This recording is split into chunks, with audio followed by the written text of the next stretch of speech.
Welcome to జనం మాట. నేను మీ చంద్ర. ఈ రోజు ఈనాడు ఆంధ్రజ్యోతి ఎటువంటి వార్తలు రాసి ఒకసారి చూద్దాం. ఈనాడు వార్తాపత్రిక వచ్చి జవహర్ రెడ్డి జగన్నాటకం అంటూ ప్రధానంగా రాసుకొచ్చింది. వైకాపాకు వంతపాడులో మరో వికృత క్రీడ అంటూ ఒక వార్త రాసింది. బ్యాంకుల్లో పింఛన్ నదు జమ చేసేలా నిర్ణయం తీసుకున్నారు. 32 మంది వృద్ధులు ఉసురు పోసుకున్న అదే తీరు మళ్ళీ ఇబ్బందికి గురి చేసి ఆ నెపాన్ని విపక్షాలపై వేసే కుట్ర. సిఎస్ను నడిపిస్తున్నది జగన్ ధనంజయ రెడ్డిలే. సరిపడ్డ సిబ్బంది ఉన్న ఇంటింటికి పింఛన్ల పంపిణీకి మోకలాడు. ఏదైతే జవహర్ రెడ్డి గారు పెన్షన్లో ఇంటి వద్దకే ఇవ్వడానికి వాలంటరీ వ్యవస్థ లేదు కాబట్టి ఆ వాలంటరీ వ్యవస్థ ఇప్పుడు ప్రభుత్వానికి పనిచేయట్లేదు. మ్యాక్సిమం ఈ ఎన్నికల కమిషన్ ఈ 2 నెలలు వాలంటరీ సేవలు నిలిపివేయాలని చెప్పి ఆదేశాలు జారీ చేసింది. అంటే సంక్షేమ పథకాలు ఏవైతే ఉన్నాయో ఆ సంక్షేమ పథకాలు వాళ్ళ చేతులు ఇవ్వద్దు అన్నారు. దీంతో వాళ్ళ మనస్తాపానికి గురి అయ్యి ఆ వాలంటీర్లంతా ముక్కుముడిగా రాజీనామా చేశారు. ఆ వాలంటీర్లే పింఛన్ ఇచ్చేటట్లు వెసులుబాటు కల్పించింటే ఈరోజు ఎవరైతే పింఛన్ ఇచ్చే పరిస్థితి వచ్చిందో ఆ పింఛన్ ఇవ్వడానికి ఇబ్బంది వచ్చేది కాదు కదా. మరి ఆ వాలంటీర్లు పింఛన్ ఇవ్వద్దని చెప్పింది ఎవరు? ఆ వాలంటీర్లు పింఛన్ పంచడానికి వీల్లేదని ఎన్నికల కమిషన్కి ఫిర్యాదు చేసింది ఎవరు? ఆ వాలంటీర్ పైన ఫస్ట్ దుష్ప్రచారం చేసింది ఎవరు? ఆ వాలంటీర్ వైసీపీకి అనుకూలంగా పనిచేస్తుందని చెప్పింది ఎవరు? ఆ వాలంటీర్ గురించి తప్పుడు మాటలు మాట్లాడింది ఎవరు? ఈ రోజు తిరగబడేసరికి ఈ రోజు అటు తిరిగి ఇటు తిరిగి ఆ నెప్పాన్ని జగన్మోహన్ రెడ్డి గారిపై వేయడానికి ధనంజయ రెడ్డి పేరు తీసుకొస్తున్నప్పటికీ ఆ ధనంజయ పేరు రెడ్డి ముసుగులో జగన్మోహన్ రెడ్డి గారికి వీళ్ళు ఏదైతే వేస్తున్నారో ధనంజయ రెడ్డి పేరు తీసుకొచ్చుకున్నప్పటికీ జవహర్ రెడ్డిని ఉద్దేశిస్తూ జవహర్ రెడ్డి ధనంజయ్ ఇక్కడ చూడండి సిఎస్ నడిపిస్తున్న జగన్ ధనంజయ రెడ్డిలో ఇక్కడ ధనంజయ రెడ్డి పేరు రాస్తూనే జగన్మోహన్ రెడ్డికి ఆపాదిస్తున్నారు. అదేవిధంగా ఇక్కడ జవహర్ రెడ్డి పేరు రాస్తూనే జగన్మోహన్ రెడ్డి గారికి ఇక్కడ ఆపద అంటే ముద్ర వేస్తున్నారు. ఎందుకు? ఈ పింఛన్లు అడ్డుకునే ప్రయత్నం జగన్మోహన్ రెడ్డి గారు చేశారు. ఈ వాలంటీర్లకి ద్వారా పంచొద్దన్నది ఎవరని చెప్పారు. ఈ వాలంటీర్లని ఫస్ట్లో ఏం చేశారు? గొప్పగా రాశారు. పింఛన్లు వాలంటీర్లు పంచడానికి లేదు, కార్యక్రమంలో పాల్గొనడానికి వీలు లేదని గొప్పగా రాశారు.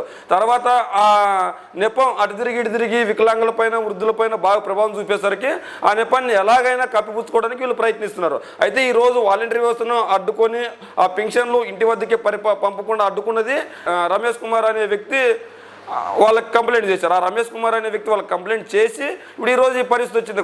రమేష్ కుమార్ అనే వ్యక్తి కంప్లైంట్ చేయకపోతే వాలంటీర్లు పెన్షన్ ఇచ్చేవాళ్ళు కదా, మరి వృద్ధులు ఇబ్బంది పడేవాళ్ళు కదా, వికలాంగులు ఇబ్బంది పడే కదా. అంటూ టెండర్లో వాళ్ళ పరిస్థితి ఏంది? ఈరోజు బ్యాంక్ ఖాతాల్లోకి వేస్తామని చెప్తున్నారు. బ్యాంక్ ఖాతాల్లోకి వేస్తే ఈరోజు జరగబోయే నష్టాలు ఏంటి అంటే ఈరోజు ఇంటి వద్దకే పక్కనున్న ఆఫీస్ అంటే సచివాలయ వ్యవస్థ వాళ్ళ ఊర్లో ఉన్న సచివాలయ వ్యవస్థ దగ్గరికే వెళ్ళి పెన్షన్ తీసుకోలేకపోతున్నారు. ఈరోజు బ్యాంక్ ఖాతా ఎక్కడ ఉంటుంది? మరి వాళ్ళని ఎంతమందికి ఏటీఎంలు ఉన్నాయి? ఏటీఎం ఇచ్చి ఎవరో ఒకరు వాళ్ళ ఇంట్లో వాళ్ళు తీసుకొచ్చుకోవడానికి మరి ఆ బ్యాంకులోకి వెళ్తే ఎవరైతే లబ్ధిదారులు ఉన్నారో వాళ్ళు వెళ్ళకపోతే పెన్షన్ తీసుకునే వెసులుబాటు వాళ్ళకు ఉండదు. ఇప్పుడు వాళ్ళకి కనుక బ్యాంకులోకి వేస్తే వాళ్ళు ఎప్పుడు డ్రా చేసుకోవాలి, ఎలా డ్రా చేసుకోవాలి, వాళ్ళని తీసుకెళ్లేది ఎవరు, తీసుకొచ్చేది ఎవరు? ఇది ఇంకా పెద్ద ప్రాసెస్ అవుతుంది. అంటే దీన్నంతా ఎలాగైనా దృష్టిలో పెట్టుకొని మళ్ళీ ఎలాగైనా ఇవి ప్రతిపక్షాలకు చెడ్డ పేరు వస్తుందని చెప్పేసి ఇప్పుడే జగన్మోహన్ రెడ్డి గారిపై ఇలాంటి మాట్లాడితే సరిపోతుంది అని చెప్పేసి వీళ్ళు కంకణం కట్టుకున్నారు. అందుకే ఇలాంటి వార్తలు రాస్తున్నారు. అదేవిధంగా పేదల ప్రాణాలతో చెలగాట ఆడొద్దు అంటూ చంద్రబాబు గారు మాట్లాడిన మాటలు రాశారు. ఇప్పటికే 32 మంది పింఛన్దారులను పొట్టును పెట్టుకున్నారు. కర్నూలు జిల్లా కవతలం గూడూరు ప్రజాగలం సభల్లో చంద్రబాబు ధ్వజం. జగన్ మేనిఫెస్టోకి 0 మార్కులని ఎద్దేవా. రాయలసీమ ప్రాజెక్టులన్నీ పూర్తి చేస్తామని హామీ ఇచ్చారు చంద్రబాబు నాయుడు గారు. ఏదైతే రాయలసీమ ప్రాజెక్టులన్నీ పూర్తి చేస్తారని చంద్రబాబు నాయుడు గారు హామీ ఇచ్చారు. మరి 14.5 సంవత్సరాలకు ముఖ్యమంత్రిగా ఉన్నారు. అప్పుడు ఎందుకు తెలియదు ఒక ప్రాజెక్ట్ కూడా? మీరు చెప్పుకోదాక ఈ ప్రాజెక్ట్ నేను తీసుకొచ్చాను రాయలసీమకు, నేను ఈ కుప్పానికి ఈ ప్రాజెక్ట్ తీసుకొని వచ్చాను. మీ కుప్పం నియోజకవర్గానికే నీళ్ళు అందించిన ఘనత జగన్మోహన్ రెడ్డి గారు. ఇంకా మీరు రాయలసీమకి ఎప్పుడు పూర్తి చేస్తారు? అంటే మీరు కేవలం ఎన్నికల సమయంలో మాత్రం హామీలు ఇచ్చి ఆ తర్వాత చేతులు దులుపుకొని వెళ్ళిపోతారు. తర్వాత ఎవరు అడుగురు, ఎవరు మాట్లాడరు అనే ధీమానే కదా. అంటే ఇక్కడ కేవలం కక్ష కట్టుకొనే మీరు ప్రవర్తిస్తున్నారు తప్ప అంతకు మించలేదు. రాయలసీమ పైన గతంలోని ఇప్పుడు మీకు పెద్దగా ఆధారం లేదని చెప్పేసి రాయలసీమ ప్రాజెక్టులను రాయలసీమ అంటేనే చిన్న చూపు చూస్తున్నారు మీరు. అంటే ఖచ్చితంగా రాయలసీమకు పెద్దపీట వేసింది ఎవరు? మరి రాయలసీమలో మీరు ఎందుకు గెలవలేకపోతున్నారు? మీ కుప్పం నియోజకవర్గానికి 14 సంవత్సరాలుగా ముఖ్యమంత్రిగా ఉండి మంచినీళ్ళు కావాలని జగన్మోహన్ రెడ్డి గారికి అర్జీ పెట్టారా లేదా? మరి జగన్మోహన్ రెడ్డి గారు ఆ అర్జీని పరిశీలించి కుప్పం నియోజకవర్గానికి నీళ్ళు ఇచ్చారా లేదా? మరి రాయలసీమలో కుప్పం లేదా? మరి మీ కుప్పం నియోజకవర్గానికి ఎందుకు నీళ్ళు తీసుకొని వెళ్ళలేకపోయావు? మీ కుప్పం నియోజకవర్గాన్ని ఎందుకు సస్యశ్యామలు చేసుకోలేకపోయావు? మీ కుప్పం నియోజకవర్గాన్ని ఎందుకు అందపతలను తొక్కేసావు? మీ కుప్పం నియోజకవర్గం ప్రజలంటే ఎందుకు అంత చిన్న చూపు? మీ కుప్పం నియోజకవర్గానికి ఎందుకు మీరు మున్సిపాలిటీ చేసుకోలేకపోయారు? మీ కుప్పాన్ని మీరు ఎందుకు తాగునీటిని ఇవ్వలేకపోయారు? మీ కుప్పానికి మీరు ఎందుకు బస్టాండ్ కట్టలేకపోయారు? మీ కుప్పానికి ఎందుకు ఎందుకు మీరు మంచినీళ్ళు ఇవ్వలేకపోయారు? ఇట్లా ఎన్నో ప్రశ్నలు లేవనెత్తారు. మీరు కుప్పానికి ఏం చేయలేకపోయారు, రాయలసీమలో ఉన్న ప్రాజెక్టులన్నీ పూర్తి చేస్తున్నారు. మీరు ఇప్పుడేమన్నా కొత్తగా ముఖ్యమంత్రి కాబోతున్నారు ఏమన్నా? ఇప్పటికే 14.5 సంవత్సరాలు ముఖ్యమంత్రిగా అయ్యారు. మరి 14.5 సంవత్సరాలుగా మీరు ఏం చేశారు? మరి రాయలసీమకి కర్నూలు రాజధాని తీసుకొని రాయలసీమలోని కర్నూలుకు రాజధాని తీసుకొని వస్తున్నారు, నాయ రాజధాని అంటే మీరు వ్యతిరేకిస్తున్నారు. మరి మళ్ళీ వెళ్ళి అక్కడ రాయలసీమకు నీళ్ళ ప్రాజెక్టులన్నీ తీసుకొని వస్తున్నారు. అంటే కర్నూలు ప్రజలు ఓట్లు కావాలి, రాయలసీమ ప్రజలు ఓట్లు కావాలి, రాయలసీమలో రాజధాని ఉంటానంటే వద్దంటారు. మరి రాయలసీమ వెనుకబడతానికి ఏంది? మరి ఉత్తరాంధ్రకి వెళ్తారు, అక్కడ విశాఖపట్నం రాజధాని వ్యతిరేకిస్తారు. మళ్ళీ ఉత్తరాంధ్ర ప్రజలు ఓట్లు కావాలి, ఉత్తరాంధ్ర ప్రజల ఓట్లతో మీరు మళ్ళీ ముఖ్యమంత్రి కావాలని చూస్తారు. అంటే ఇక్కడ ఉత్తరాంధ్ర రాయలసీమ ప్రజలు ఓట్లు కావాలి, వాళ్ళ సీట్లు కావాలి, వాళ్ళు ఇచ్చే సీట్లు కావాలి, ఆ సీట్ల ద్వారా పొందే సీఎం పదవి కావాలి. కానీ ఆ ప్రాంతాలకు రాజధాని ఇస్తామంటే వద్దంటారు, కోర్టుకు వెళ్ళి అడ్డుకుంటారు. మరి ఈ రోజు ఈ పరిస్థితి ఎందుకు వచ్చింది? మరి రాయలసీమ ప్రాంతాన్ని, ఉత్తరాంధ్ర ప్రాంతాన్ని వెనుకబడిన ప్రాంతాలుగా అంటారు. మరి ఆ ప్రాంతాలకు పెద్దపీట వేల్చింది ఎవరు? 14.5 సంవత్సరాలు ముఖ్యమంత్రిగా పనిచేసిన మీరు ఆ ప్రాంతాలకు ఏం చేశారు? ఉత్తరాంధ్రకు కానీ రాయలసీమకు కానీ ఎన్నికల సమయంలో మాత్రం ఎక్కడికి వెళ్తే అక్కడ ఒత్తాసు పలుకుతూ వాళ్ళకి ఏమైనా ఇబ్బడిగా హామీలు ఇచ్చేస్తారు. ఆ హామీలన్నీ మళ్ళీ గెలిచిన తర్వాత చేతులు దులుపుకుంటారు. మరి చేసే దేవుడు ఎరుగు. మళ్ళీ ఎన్నికల సమయానికి మళ్ళీ ఏదో ఒకటి కళ్ళబుల్లో మాట్లాడడానికి ప్రయత్నిస్తారు. మళ్ళీ ఇప్పుడు ఎన్నికలు వస్తున్నాయి కాబట్టి ఒలికిపోయిన ప్రేమ కల్పిస్తారు. 32 మంది పేద ప్రాణాలతో చెలగాట. ఇప్పటికే 32 మంది పింఛన్దారులని పొట్టలు పెట్టుకుని ఎవరు పొట్టలు పెట్టుకుంది? మరి రమేష్ కుమార్ గారు ఎవరి కోసం పనిచేశారు? ఆ రమేష్ కుమార్ గారిని రమేష్ కుమార్ గారు కంప్లైంట్ వల్లే కదా ఈ పరిస్థితి వచ్చింది. మరి ఆ 32 మంది పొట్టలు పెట్టుకుంది మీరు కదా. మరి వాలంటరీ వ్యవస్థను ఎంత నీచంగా మాట్లాడారు? మరి వాలంటరీ వ్యవస్థ అంటే మీరు గొండు సంచులు మోసే జాబ్ అనలేదా? వాలంటరీ వ్యవస్థ అంటే మీరు మగలు లేనప్పుడు ఆడోళ్ళు ఉన్నప్పుడు తలుపులు కొట్టే జాబ్ అనలేదా? మీరు వాలంటరీ వ్యవస్థ అంటే మహిళలను ఉమెన్ ట్రాపింగ్ చేసే సంస్థ అనలేదా? ఇన్ని మాట్లాడిన మీరు ఈరోజు మళ్ళీ ఎన్నికల దగ్గర పడేతలకి మళ్ళీ వాళ్ళు ఎలాగైనా వాళ్ళ ఓట్లు కావాలి, వాళ్ళు కనుక మనకు వ్యతిరేకంగా పనిచేస్తే దరిద్రంగా ఉంటుంది, మనకి డిపాజిట్లు కూడా రావని చెప్పేసి మీరు ఆ వాలంటరీ వ్యవస్థను వశపరచుకునే ప్రయత్నం చేస్తున్నారు. కానీ వాలంటీర్లు మీరు అన్న మాటలు ఎవరన్నా మర్చిపోయారంటే మర్చిపోలేదు. మీరు అన్నప్పుడు ఒకసారి ఏం మాట్లాడుతున్నాం ఏం మాట్లాడలేదని మీరు సోయండు మాట్లాడితే ప్రజలు ఈరోజు ఈ పరిస్థితికి వచ్చేది కాదు. మరి అదే వాలంటీర్ వ్యవస్థ గురించి మీరు నీచంగా మాట్లాడి ఈరోజు ఆ నీచమైన మాటలను కవర్ చేసుకునే ప్రయత్నం చేస్తున్నారు. కానీ వాలంటీర్లు ప్రజలు గమనిస్తున్నారు ఎవరు పింఛన్దారులను అడ్డుకున్నారు, ఎవరు అడ్డుకోలేదు అనేసి. అదేవిధంగా తుని రైలు దహనం వైకాపా కుట్రే, ద్వారంపూడి కరుణాకర్ రెడ్డి తదితరులు ఉన్నారు. పన్నాగమంట. కులాల మధ్య చిచ్చు పెడుతున్న జగన్ అంట. కులాల మధ్య చిచ్చు పెడుతుంది ఎవరు? కిర్లంపూడి సభలో పవన్ కళ్యాణ్ సంచలన వ్యాఖ్యలు. కాపులకు రిజర్వేషన్ ఇవ్వనన్న జగన్ వైకాపా ఎమ్మెల్యేలు ఎందుకు మద్దతు ఇచ్చారు? రాష్ట్ర పరిధిలో ఉన్న 5% ఈబీసీ రిజర్వేషన్లు ఎందుకు తొలగించారన్న ప్రశ్న. రాష్ట్ర పరిధిలో ఉన్న 5% ఈబీసీ రిజర్వేషన్లు ఎందుకు తొలగించారని ప్రశ్న. ఈరోజు కాపులకు రిజర్వేషన్ ఇవ్వను, నాకు మీకు ఇష్టం ఉంటే ఓటేయండి, లేకుంటే లేదు, నేను ఇవ్వలేనని చెప్పేసి నాయకుడు జగన్ ఈరోజు కాపుల కోసం కాపు నాయకుడు ముద్రగడ పద్మనాభ గారు ఉద్యమించి అక్కడ కాపులకు రిజర్వేషన్ ఇస్తానని చెప్పిన చంద్రబాబు నాయుడు గారు ఇవ్వలేకపోతే ఆ రోజు ముద్రగడ పద్మనాభ గారు ధర్నా చేస్తే ఆయన పైన అక్రమంగా కేసులు పెట్టారు కాపు మిత్రుని పైన. అలాంటి కాపు నాయకుడి పైన కేసులు పెడితే చంద్రబాబు నాయుడు గారిని ఒక ప్రశ్న ప్రశ్నించలేదు. అలాంటి కాపు సామాజిక వర్గం గురించి బాగుపడాలని చెప్పేసి కాపు సామాజిక వర్గానికి పెద్దపీటేయాలని ఒకనాడు మాట్లాడలేదు. మళ్ళీ ఈ రోజు ఎన్నికల దగ్గర పడుతున్నతో కాపులను రెచ్చగొట్టే ప్రయత్నం చేస్తున్నాడు. మరి నిజంగా జగన్మోహన్ రెడ్డి గారు ఒకటే చెప్పారు, నేను కాపులకు రిజర్వేషన్ ఇవ్వలేను అన్నాడు, ఇవ్వలేదు. మరి చంద్రబాబు నాయుడు గారు ఇస్తానన్నారు కదా, మరి ఎందుకు లేకపోయారు? మరి చంద్రబాబు నాయుడు గారిని ఎందుకు ప్రశ్నించట్లేదు? చంద్రబాబు నాయుడు గారిని ఎందుకు నెత్తిన పెట్టుకున్నారు? అదే కాపు మిత్రులపై కేసులు పెట్టారు. మరి ఎందుకు కాపు మిత్రులపై కేసులు పెట్టారు? మరి కాపు మిత్రులపై కేసులు పెడుతుంటే మీరు ఎందుకు చూస్తూ ఉన్నారు? ఆ రోజు ముద్రగడ పద్మనాభ గారు కేసులు పెడుతుంటే ఆ రోజు ఎందుకు ప్రశ్నించలేదు? ఈ రోజు కాపు నాయకులు ఎవరన్నా మీ దగ్గర ఉన్నారా అంటే లేరు. ఎందుకు లేరంటే కాపులకు అన్యాయం చేసింది చంద్రబాబు నాయుడు గారు, కాపు నేస్తం ఇచ్చింది జగన్మోహన్ రెడ్డి గారు, కాపులకు పెద్దపీట వేసింది జగన్మోహన్ రెడ్డి గారు, కాపు సామాజిక వర్గానికి పెద్దపీట వేసింది జగన్మోహన్ రెడ్డి గారు, కాపు మిత్రులకు సాయం చేసింది జగన్మోహన్ రెడ్డి గారు. ఈ రోజు కాపులకు రిజర్వేషన్ ఇవ్వలేనని ఎన్నికల సమయంలోనే చెప్పాడు. ఎన్నికల తర్వాత చెప్పలేదు కదా.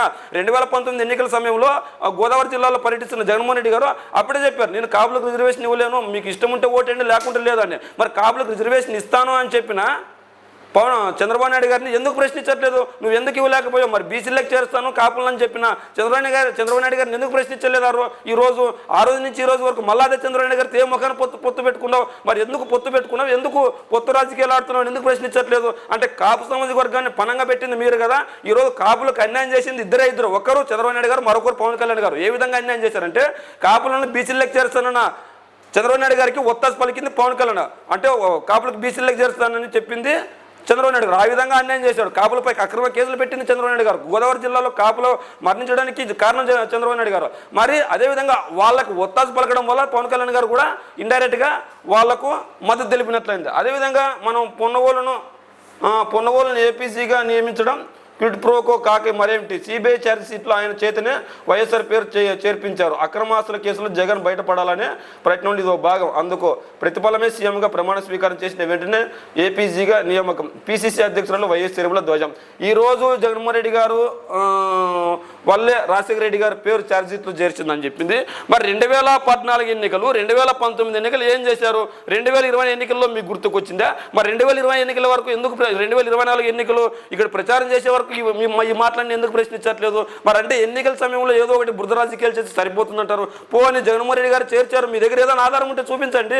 ఆధారం లేకుండా ఆరోపణలు చేస్తే ప్రజలు నమ్ముతారా? ఇప్పుడు పోనీ పొన్నవోలు సుధాకర్ రెడ్డి గారు పేరు చేర్చారంటున్నారు. మరి పేరు చేర్చింటే పలానా వ్యక్తి పేరు చేర్చారు, పలానా వ్యక్తి వల్ల ఇలా చేశారని చెప్పి మీరు చెప్పండి. అక్రమ కేసుల్లో నుంచి బయటపడడానికే అలా చేశారని చెప్తున్నారు. మరి అలా చేసి కనుక ఉంటే మీరు ఆధారాలు చూపించండి. ఆధారాలు చూపించకుండా ఆరోపణలు చేస్తే అలా రాష్ట్రంలో రాష్ట్రాన్ని అడ్డగోలుగా చీల్చడమే కాకుండా రాజశేఖర రెడ్డి గారి పేరు లేకుండా చేయాలని ఆ రోజు కాంగ్రెస్ పార్టీ కుట్రపడింది. అలాంటి కాంగ్రెస్ పార్టీ ఎదురుండి నిలబడింది జగన్మోహన్ రెడ్డి గారు. మీరు ఎందుకు నిలబడలేకపోయారు?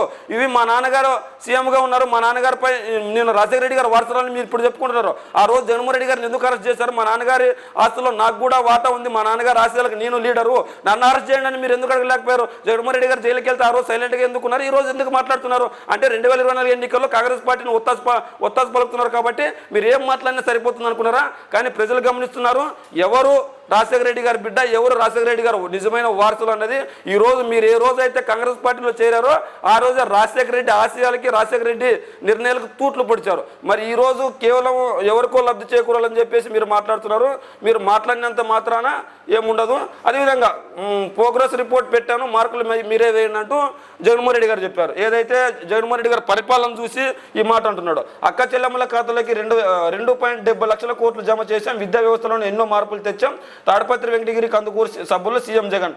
ఏదైతే జగన్మోహన్ రెడ్డి గారి పరిపాలన ఉందో ఆ పరిపాలనకు సంబంధించి నేనే మీకు నా పరిపాలన 5 ఏళ్ళ పరిపాలనకు మీరే మార్కులు వేయండి, మీరు మళ్ళీ అధికారం ఇస్తే అధికారంలో ఉంటాను, లేకుండా లేదని చెప్పేశాడు. కానీ ఇలాంటి మాటలు గతంలో ఎవరైనా మాట్లాడారు? ఇప్పటికైనా కేంద్రంలో ఉన్న అధికారంలో ఉన్న పార్టీ కానీ మిగిలిన రాష్ట్రాల్లో కానీ ఉన్న పార్టీ కానీ నా వల్ల మంచి జరుగుతుంది నాకు ఓటేండి అని మాట్లాడినారు దాఖలాలు ఉన్నాయా?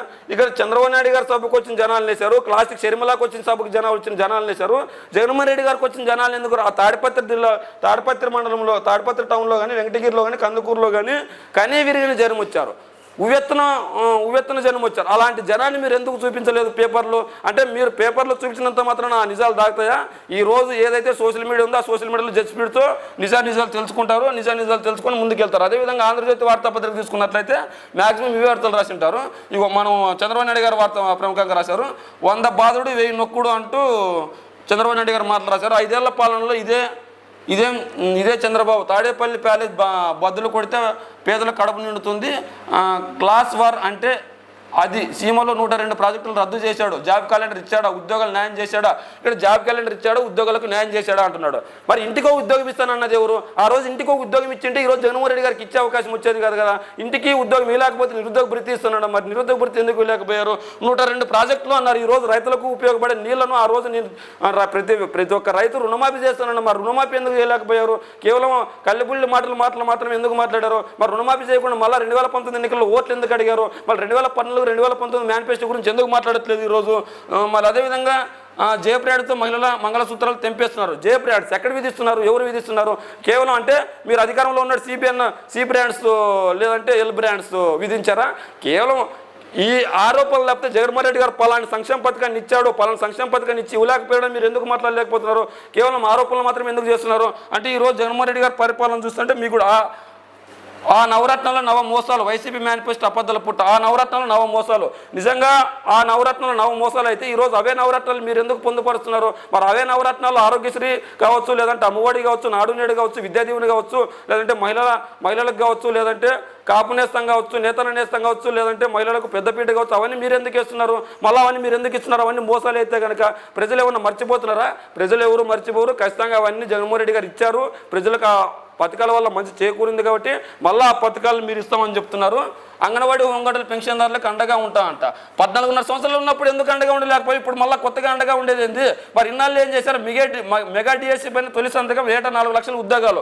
గతంలో నీ ఇంటికి ఉద్యోగం ఇస్తారన్నావు, మళ్ళీ అప్పుడు ఎందుకు ఇలాకపోయి మళ్ళీ ఇప్పుడు 4 లక్షల ఉద్యోగాలు అంటున్నావు. స్కిల్ పెంచేందుకు యువతకు శిక్షణ, ఉద్యోగులకు న్యాయం అంటూ చెప్పారు. సీమ వలసల విచారణకు ప్రత్యేక ప్రణాళిక అమలు అంటూ సీమ వలసల నివారణకు ప్రత్యేక. ఇప్పుడు కొత్తగా సీఎం అవుతుండలేదు, నువ్వు ఆల్రెడీ సీఎం 14.5 సంవత్సరాలు ముఖ్యమంత్రిగా ఉన్నావు. ఆ రోజే పనిచేసింటే ఈ రోజు వలసలు వెళ్ళేటోళ్ళు కాదు. ఆ రోజు ఉద్యోగాలు ఇచ్చింటే ఈ రోజు ఉద్యోగాలు అడిగేటోళ్ళు కాదు. ఆ రోజు సక్రమైన పరిపాలన అందింటే ఈ రోజు ఇంత అడుక్కుండే పరిస్థితి వచ్చేది కాదు. జగన్మోహన్ రెడ్డి గారు నవరత్నాలు తీసుకొచ్చారు. ఆ నవరత్నం వల్ల ప్రజలు లబ్ధి పొందారు. ఆ నవరత్నాలకు ప్రజాదరణ ఉంది కాబట్టి మళ్ళీ ఆ నవరత్నాల్లోని కొన్ని అంశాలు ఏదైతే ప్రధాన అంశాలు ఉన్నాయో వాటిని అన్ని కొనసాగిస్తానో నాకు ఓట్లేని అంటున్నావు. కానీ జగన్మోహన్ రెడ్డి గారు నీ హయాంలో ప్రవేశపెట్టి ఏదైనా కొనసాగించే పరిస్థితి ఉందంటే అవన్నీ రద్దు చేసి జగన్మోహన్ రెడ్డి గారు రద్దు చేస్తాను నాకు ఓటేనని అడిగారు కాబట్టి అదే ప్రముఖంగా ముందుకెళ్లారు. అదేవిధంగా బ్యాంక్ ఖాతాలకు పెంచాను, ఆధార్తో మ్యాప్ అయిన వరకు నగదు బదులు బ్యాంక్ ఖాతాలు లేకపోతే ఇంటి దగ్గరే సచివాలయ సిబ్బంది ద్వారా పంపిణీ పంచాయతీరాజ్ మార్గదర్శకాలు జారీ చేసిందంటూ వార్త రాసుకొచ్చారు. ఏదైతే బ్యాంక్ ఖాతాలకు పెన్షన్దారులకు పెన్షన్ వేసింది ఇదే వార్త ప్రముఖంగా రాసుకొచ్చింది. వికలాంగులకి వృద్ధులకు ఎవరైతే ఇంటి వద్దకు వెళ్ళి పెన్షన్ ఇవ్వలేకపోతున్నాం ఈ నెల ఖచ్చితంగా బ్యాంక్ ఖాతాలకు జమ చేస్తామంటున్నారు. వాళ్ళు సచివాలయ ఆఫీస్కి వెళ్ళి పెన్షన్ తీసుకోలేకపోతున్నారు. ఇంకా బ్యాంకుల్లోకి వెళ్ళి ఎప్పుడు తీసుకుంటారు? కొన్ని ఊర్లలో మండలానికి ఒక బ్యాంకే ఉంటుంది, ఎస్బీఐ బ్యాంక్ ఒకటే ఉంటుంది. ప్రముఖంగా ఎస్బీఐ బ్యాంక్ మన రాష్ట్ర వ్యాప్తంగా విస్తరించిపోయింది. మండలానికి ఒకే బ్రాంచ్ ఉంటుంది, లేదంటే 2 బ్రాంచ్లు ఉంటాయి. ఎక్కడన్నా ఉంటే మండలానికి ఒకటే ఉంటుంది, కొన్ని చోట్ల ఉంటే 2 ఉంటాయి. మరి ఆ మండలంలోని వికలాంగులు వృద్ధులందరూ ఆ బ్యాంకులోకి ఎప్పుడు వెళ్ళాలి, ఎప్పుడు తెచ్చుకోవాలి? వాళ్ళు సచివాలయం ఆఫీస్కి వెళ్ళలేని వాళ్ళు బ్యాంకుకి వెళ్తారు. ఒక్కో మండలం 30 కిలోమీటర్లు 40 కిలోమీటర్ల దూరంలో ఉంటుంది కదా బ్యాంక్ హెడ్ క్వార్టర్. మరి అంత దూరం వెళ్ళి తీసుకోవాలని ఎప్పుడు తీసుకొని వస్తారు? అదే కనుక వాళ్ళకి కనుక ఖచ్చితంగా సచివాలయ వ్యవస్థ కానీ వాలంటీర్ వ్యవస్థ సమర్థవంతంగా పనిచేసింటే ఈరోజు ఈ పరిస్థితి వచ్చేది కాదు కదా. మరి ఈ పరిస్థితి రావడానికి కారణాలు ఏంటి అంటే ప్రజలు ఆలోచించుకొని కామెంట్ చేయండి. అదేవిధంగా మనం చూసుకున్నట్లయితే పొన్నవాళ్ళు పదులు క్రిట్ ప్రోకో కాక మరేంటంటూ షర్మిల మాట్లాడిన మాటలు రాశారు. ఛార్జ్షీట్లో తండ్రి పేరు చేర్చినందుకు జగన్ మేరు చేర్పించింది కాంగ్రెస్ కాదు జగనే కదా. వైఎస్ పేరు లేకుంటే బయటికి రావడం అసాధ్యమని జగన్పై షర్మిల సంచలన ఆరోపణలు చేసింది. వైఎస్ పేరు రాకుంటే జగన్ బయటికి రావడం అసాధ్యమని జగన్పై సంచలన. రిజర్వేషన్ల జగన్ తప్పుడు ప్రచారం 4% రిజర్వేషన్లపై సుప్రీంకోర్టులో సొంత ఖర్చుతో పోరాటం చేసింది టీడీపీనే. ఎన్డీఏతో ఉన్నప్పుడే విజయవాడ కడపల్లో హజ్ హౌస్ల నిర్మాణం, వైసీపీ పాలన అన్ని అరాచకాలే, ముస్లింలతో బాబు ఆత్మీయ భేటీ అంట. సొంత ఖర్చుతో చంద్రబాబు నాయుడు గారు రిజర్వేషన్ల కోసం పోరాడారంట సుప్రీంకోర్టులో. అదేవిధంగా మనం ఇక్కడ చూసుకున్నట్లయితే ప్రధానంగా వచ్చి ఈనాడు ఏదైతే హైలైట్ చేసిందో అదే వార్తలు రాసుకొచ్చింది. పవన్ కళ్యాణ్ మాటలు కూడా ఇక్కడ మనం చూడొచ్చు. నిన్నటి రోజు పవన్ కళ్యాణ్ సభలో కాపు మిత్రులకు రిజర్వేషన్ ఇవ్వనున్న జగన్కు వైసీపీ ఎమ్మెల్యేలు ఎందుకు ఒత్తాసు పలికారు అంటున్నాడు. ఈరోజు వైసీపీ ఎమ్మెల్యేలు బ్రహ్మరథం పట్ల జగన్మోహన్ రెడ్డి గారికి కాపు సోదరులందరూ బ్రహ్మరథం పట్టారు. ఏ విధంగా కాపు సోదరులందరూ బ్రహ్మరథం పట్టారంటే నేను ఖచ్చితంగా వచ్చే ఎన్నికల్లో నన్ను గెలిపిస్తే కనుక మీకు రిజర్వేషన్ ఇవ్వలేను. ఎందుకు ఇవ్వలేను అంటే అది సాధ్యమయ్యే అమలు కాదు. సాధ్యమయ్యే అమలు కానప్పుడు నేను మీకు రిజర్వేషన్ ఇస్తానని చెప్పి రిజర్వేషన్ ఇవ్వలేకపోతే నేను బాధపడాలి, అందుకే నేను రిజర్వేషన్ ఇవ్వలేను, నాకు ఓట్లు వేయండి అని అడిగారు. కులచిచ్చుకు జగన్ కుట్ర. కులచిచ్చుకి ఎవరు కుట్ర పెడుతున్నారు? ఈరోజు 2 సామాజిక వర్గాల పొత్తులు పెట్టుకొని ఎలాగైనా ఇంకో సామాజిక వర్గాన్ని ఓడగొట్టాలని ప్రయత్నిస్తుంది మీరు. ఈరోజు 3 సామాజిక వర్గాలు ఈ రాష్ట్రంలో ఉన్నట్లు, ఆ 3 సామాజిక వర్గాల వాళ్ళు ఈ రాష్ట్రాన్ని పరిపాలన చేస్తున్నట్లు ఈ 3 సామాజిక వర్గాలు మాత్రమే రాష్ట్రంలో ఉన్నాయి. మిగిలిన సామాజిక వర్గాలు లేవా? అంటే మిగిలిన సామాజిక వర్గాలు ఓట్లు వేయరా? మిగిలిన సామాజిక వర్గాలు పదవులు పొందకూడదా? అంటే మీ మూడు సామాజిక వర్గాలు మాత్రమే పదవులు పొందాలా? ఈరోజు మనం చూసుకున్నట్లయితే కాపు దళితుల మధ్య గొడవలకు కుయుక్తులు. కాపు దళితులకు ఎవరు గొడవలు పడతారు, ఎందుకు గొడవలు పడతారు? ఇప్పుడు కాపు మిత్రులు ఉన్నారు, దళిత మిత్రులు ఉన్నారు. వాళ్ళకి ఏమన్నా ఇబ్బందులు వచ్చి గొడవ పడుకుంటారు. కానీ ఒక దళితుడిపై ఒక కాపు మిత్రుడు దాడి చేయలేడు, ఒక కాపు మిత్రుడిపై ఒక దళితుడు దాడి చేయలేడు.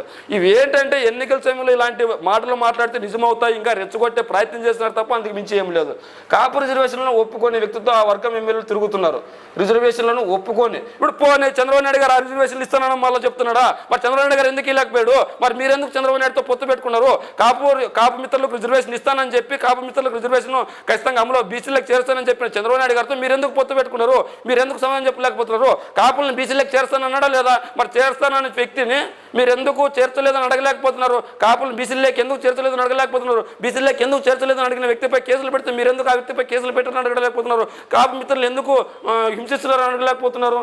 అంటే కాపులను తాకట్టు కాపులను తాకట్టు పెట్టే స్థాయి నీకుంటే ఓడిపోయేవాడిని, కాపులను తాకట్టు పెట్టే స్థాయి నాకుంటే ఓడిపోయే వాడినేనా అంట. కాపులను తాకట్టు ఈరోజు ఓన్లీ కాపు మిత్రులు మాత్రం ఓట్లేస్తే జగన్మోహన్ రెడ్డి గారు సీఎంగా గెలవలేదు. ఈరోజు కాపు మిత్రులు మాత్రమే వైసీపీకి ఓటేస్తే వైసీపీ ఎమ్మెల్యేలు గెలవలేదు. కాపు సామాజిక వర్గంతో పాటు మిగిలిన సామాజిక వర్గాలను ఆకట్టుకున్నప్పుడే ఖచ్చితంగా ఎవరైనా గెలవగలుగుతారు. అది నువ్వైనా జగన్ అయినా లేదంటే చంద్రబాబు నాయుడు గారు అయినా ఎవరైనా ఒక సామాజిక వర్గం ఓట్లతో సీఎం గెలవు. ఇప్పుడు అలా అనుకుంటే 4% ఉన్న చౌదరి సామాజిక వర్గమే మరి ముఖ్యమంత్రి ఎలా కాగలుగుతుంది? ఆ రోజు చంద్రబాబు నాయుడు గారు బీసీలను ఎస్సీలను ఎస్టీలను చేరదీశారు కాబట్టి ఆ రోజు టీడీపీకి అధికారం ఇచ్చారు. తర్వాత రాజశేఖర రెడ్డి గారు బీసీలను ఎస్సీలను ఎస్టీలను చేరదీశారు కాబట్టి రాజశేఖర రెడ్డి గారికి అధికారం ఇచ్చారు. 2014 ఎన్నికల్లో కూడా కాపులను రెచ్చగొట్టి లేదంటే బీసీలను రెచ్చగొట్టి చంద్రబాబు నాయుడు గారు ముఖ్యమంత్రి కాగలిగారు. మరి పోనీ ఆ రోజు ఏమైనా కాపులకు న్యాయం చేశాడా? మరి అదే కాపులపై కేసులు పెట్టారు. ఎలా కేసులు పెట్టారు? ఎందుకు కేసులు పెట్టారు? మరి అవన్నీ అడగవే. మరి చంద్రబాబు గారితో ఎందుకు ప్రశ్నించడానికి పార్టీ పెట్టిన మీరు చంద్రబాబు గారిని ఇప్పుడు కూడా ఒక ప్రశ్న అంటే ఒక ప్రశ్న ప్రశ్నించట్లేదు. కాపులను బీసీలకు చేస్తానన్నావు కదా, ఎందుకు కాపులను బీసీలకు చేర్చలేకపోతున్నావు అంటే కేవలం ఇక్కడ మభ్యపెట్టే మాటలు మాత్రమే మాట్లాడుతున్నావు. అదే కాపులకు అన్యాయంగా అక్రమంగా కేసులు పెడితే మీరు అదే చంద్రబాబు గారితో చట్టపట్టలు వేసుకొని తిరుగుతున్నావు. ఈరోజు ఏ సామాజిక వర్గాన్ని ఇంకో సామాజిక వర్గం దగ్గర తాకట్టు పెట్టే ఉండదు. కానీ కాపులకు అన్యాయం చేస్తుంటే మీరు మాట్లాడరేం అని అడుగుతున్నారు. కాపులను బీసీలకు చేర్చానని చెప్పి ఎందుకు చేర్చలేదని అడగలేకపోతున్నారు. కాపుల కోసం పోరాడిన ముద్రగడ పద్మనాభపై ఎందుకు మీరు కేసులు పెట్టారని అడగలేకపోయారు. ఈరోజు ఆ ఉద్యమం వైసీపీని నడిపించింది. పోనీ వైసీపీని నడిపించింది తప్పేముంది? ఇప్పుడు కాపులకు మంచి జరగాలి కానీ ఇప్పుడు ముద్రగడ పద్మనాభ గారు ఆ ఉద్యమాన్ని నడిపించారు. ఇప్పుడు మీరేమంటున్నారు? వైసీపీని నడిపించిందా? పోనీ వైసీపీని నడిపించింది తప్పేముంది? మరి వైసీపీ కాపులకు చిత్తశుద్ధి ఉన్నట్లా లేదా? కాపులను బీసీలకు చేర్చాలని ఆ రోజు మరి కోరిందా లేదా? అదేవిధంగా రిజర్వేషన్లు రావని తెలిసిన ఆ పార్టీ నేతలను ఎగదోశారు, రైళ్లను తగలబెట్టించారు. పత్తిపాడు జగ్గంపేట సభల్లో పవన్ రిజర్వేషన్లు రావని తెలిసిన ఆ పార్టీ నేతలను ఎగదోశారు. రిజర్వేషన్లు రావని తెలిసినప్పుడు మీరెందుకు బీసీలకు చేరుస్తారని మాట ఇచ్చారు. ఈరోజు కేవలం రిజర్వేషన్ల గురించే మాట్లాడుతున్నాం, బీసీలో చేరుతానని మాట ఎందుకు మాట్లాడట్లేదు? అంటే బీసీ ఓట్లు పోతాయినా? మరి ఆ రోజు కాపులను బీసీలకు చేరుస్తాను అన్నాడా లేదా? మరి బీసీలకు కాపులను చేరుస్తానన్నప్పుడు మరి అదే కాపులను ఎందుకు బీసీలకు చేర్చలేదని మాట్లాడుతున్నారు. ఈరోజు రిజర్వేషన్లు నేను ఇవ్వలేనని చెప్పి జగన్మోహన్ రెడ్డి గారితో మాట్లాడుతున్నారు. నేను బీసీలకు చేర్చలేనని జగన్మోహన్ రెడ్డి గారి గురించి ప్రశ్నిస్తున్నావు. మరి చంద్రబాబు నాయుడు గురించి ఎందుకు మాట్లాడట్లేదు? మీరు ఎలా ఉందంటే ఈనాడు ఆంధ్రజ్యోతి కేవలం జగన్మోహన్ రెడ్డి గారిని మాత్రం ప్రశ్నిస్తాం, చంద్రబాబుని ప్రశ్నించాం, పవన్ కళ్యాణ్ ప్రశ్నించాం, బీజేపీని ప్రశ్నించమన్న విధంగా ఉంది. జగన్మోహన్ రెడ్డి గారు మాట్లాడిన మాటల రాయరీల్లో, జగన్మోహన్ రెడ్డి గారు చేసిన సంక్షేమం రాయరీల్లో, జగన్మోహన్ రెడ్డి గారు ఇచ్చే సంక్షేమాన్ని చంద్రబాబు నాయుడు గారు ఇస్తానంటే రాస్తారు. చంద్రబాబు నాయుడు గారు ఏదన్నా ఇంకా 5 రూపాయలు పని చేస్తే 10,000 కోట్ల పని చేసినట్లు రాస్తారు. అంటే ఇక్కడ అభివృద్ధి లేకపోయినా అభివృద్ధి ఉందని చంద్రబాబు నాయుడు గారి హయాంలో రాస్తారు. కానీ జగన్మోహన్ రెడ్డి గారి హయాంలో నిజమైన అభివృద్ధి చేసినా కూడా వీళ్ళు రాయలేకపోతున్నారు. ఏదేమైనప్పటికీ ఈరోజు ఈనాడు ఆంధ్రజ్యోతి రాసిన వార్తల గురించి మీరేమనుకుంటున్నారో మీ కామెంట్ రూమ్లో తెలియజేయండి.